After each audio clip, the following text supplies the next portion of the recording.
Hi, we're in the south side slopes. Always have trouble saying it, and we're talking to Michael Healey. Michael, so tell me, you live in south side slopes. I do. I do. I live in the Southside Slopes, near the other end of Josephine Street from here. And So then you Northview work and Stromberg. not so far away. That's correct. Okay, Yeah. where So where's that? I have a small home remodeling and real estate development company here in Southside that started in Southside, and we're still here 20 some years later. And we do work all over the county, but we got our start in Southside. And we still do a lot of work in Southside. And so I mean, I guess you have like a very like a different kind of, but like also intimate like relationship with the area. I mean, because like, you're buying places, you're selling places. I mean, and you're building up places. Indeed, I started out buying property here and bought a pretty good amount of property over the years, but really stopped about 10 years ago, and focused on our home remodeling business, which is our core business.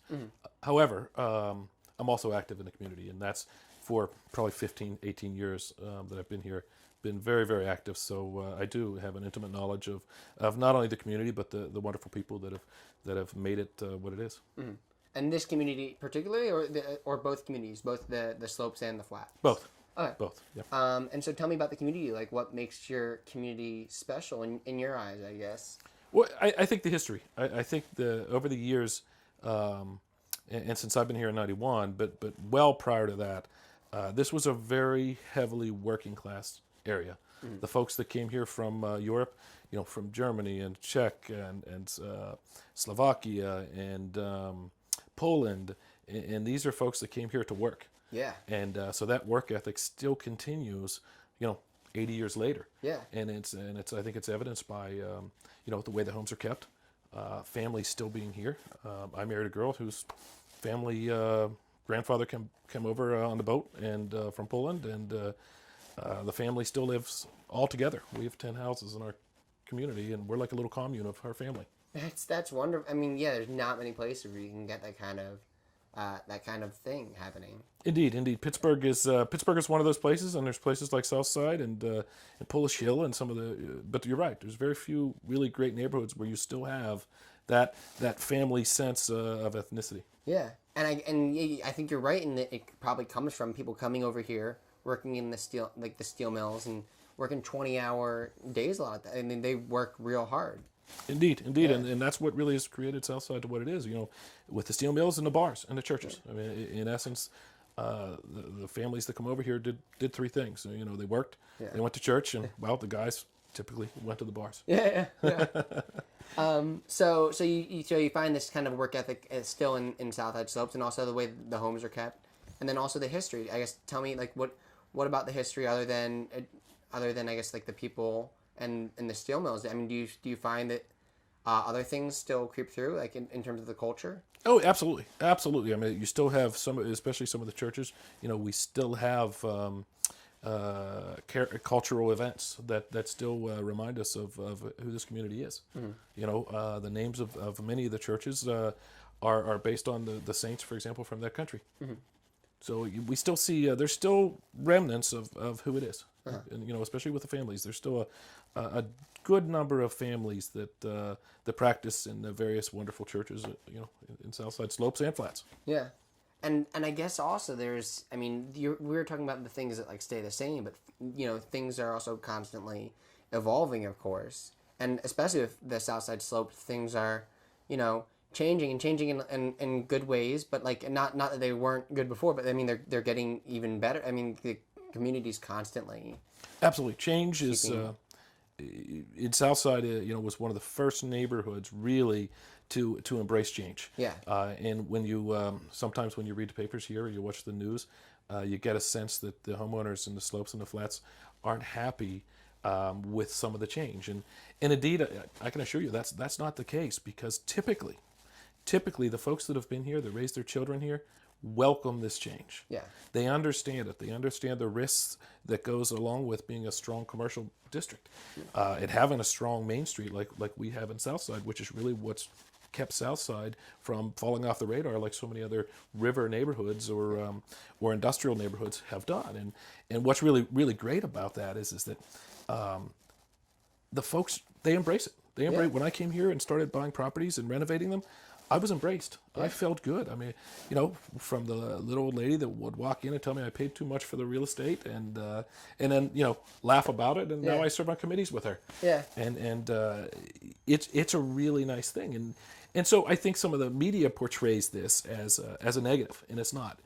The folks that do the most complaining are the ones that just moved here. Yeah. And you'd think their eyes would be wide open. Yeah. That wow, there are bars in Southside. Yeah. So but they're the ones that I think that try to create this or force the change that over the last several years that really has evolved over many years.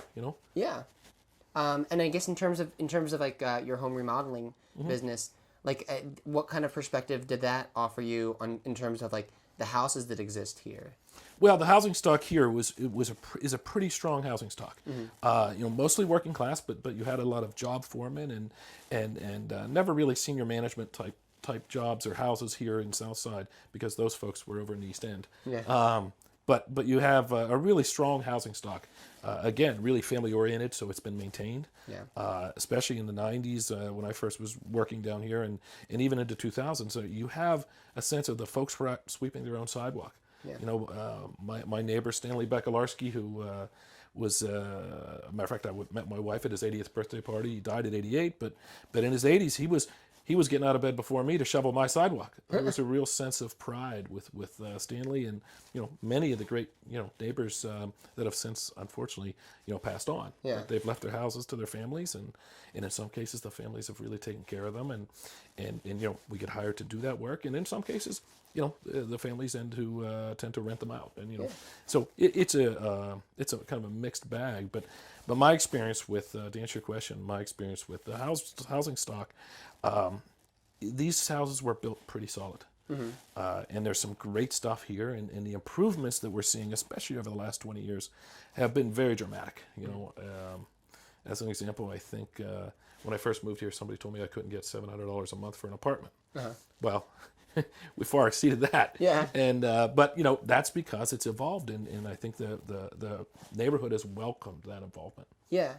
And also because I think that when people see things as their home and that they're living here and that they're going to probably raise their kids here and their kids' then they have a great respect, and they have for the land, for the community, for the home, and they want to upkeep it, and they want to make it into whatever it can be, the best it can be.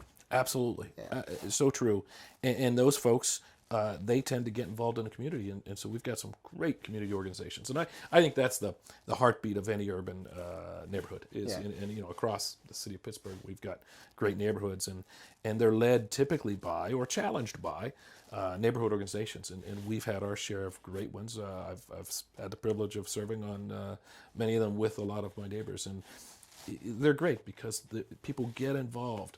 We might all disagree on a certain topic, but at the end of the day, while you're really passionate about what you're doing and your argument and debate on what you feel is right versus what the person who you're going to drink a beer with later feels is right, you still drink the beer later, but you're passionate about it at that moment. Yeah. And and I think that's really healthy. Yeah. And Southside has a way of having very heated debates and disagreements on how we do things. However, at the end of the day, we've always come together. Yeah. To do that and get things done at the very least. Well, that's right. And there's a leadership committee called the Planning Forum here that operates within the flats and the slopes that really tries to build consensus so that the media doesn't do it. We've been very successful at especially in the 90s and 2000 and last couple of years been a little more challenging, but we've got a planning forum that's just in a chair. I hope you're going to talk to him. His name's Hugh Brannon, but there's a chair of the planning forum for many years that has worked hard to build consensus, even amongst disagreement. Yeah. It works out. And you're in a lot of committees. You said I have been, and lately I chair my local church, which is Prince of Peace Parish here. It's a Catholic church, so I chair some committees there, and we work really hard at trying to keep the church presence in the community, and so pretty active. But I've been active in a lot of the neighborhood organizations over the years. Oh, that's very nice. Cool. Well, we gotta keep the interviews pretty short, but it's been a pleasure talking to you, and I'm really excited for. It's nice to see like Southside Slopes and what it is and what it has been, how it's upkeeping it, and it's exciting to see what it's going to be and what the future holds for it. It's exciting. Yeah. Exciting times always. Yeah. All right. Well, thanks for being on the show. You are welcome. Cool. Best.